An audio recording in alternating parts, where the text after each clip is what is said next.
Olha, esse fiasco do 1º de maio petista é uma excelente oportunidade para a gente falar não só sobre o movimento sindical, mas também sobre a impopularidade do governo Lula e também sobre a fraude bilionária do INSS, que inclusive beneficiou o sindicato dirigido pelo irmão do Lula. Vamos começar então pela corrupção do Instituto Nacional do Seguro Social, famoso INSS.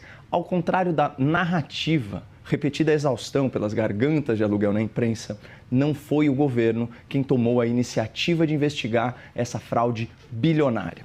Quem denunciou publicamente o escândalo foi o jornalista Luiz Vassalo, em 27 de março de 2024, que inclusive relatou a relutância do governo em divulgar os dados solicitados.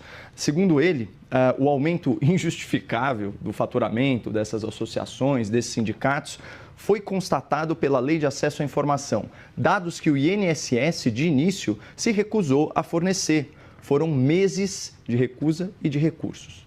Bom, tem mais. Logo depois da publicação da denúncia no site Metrópolis, a Controladoria Geral da União enviou a seguinte mensagem ao jornalista, aspas, a partir da sua reportagem, abrimos uma investigação preliminar.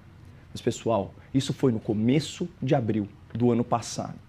De lá para cá, bilhões de reais foram roubados de idosos vulneráveis, mostrando que as instituições, sob comando de Lula e seus apaniguados, foram, na verdade, omissas. Essas instituições foram, no mínimo, negligentes. Eles sabiam das dezenas e dezenas de milhares de processos judiciais contra o INSS, contra os sindicatos, contra as associações. Eles sabiam do desfalque bilionário nas contas públicas, mas eles sabiam que a imprensa sabia.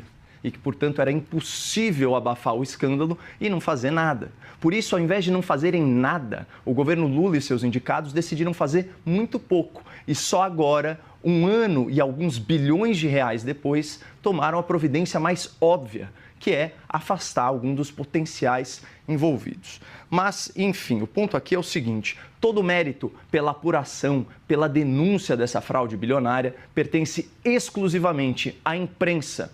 Assim como foi no caso do Mensalão, o primeiro de tantos escândalos de corrupção do lulopetismo.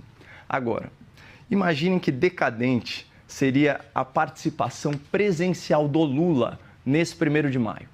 Um presidente com vasta experiência em escândalos de corrupção, que lidera um governo com menos de 30% de aprovação e que tem medo de afastar o seu ministro da Previdência, falando aí para uma plateia de sindicatos, de associações que potencialmente acabaram de roubar bilhões de reais de idosos vulneráveis. É óbvio que o Lula arregou, porque o Lula é politicamente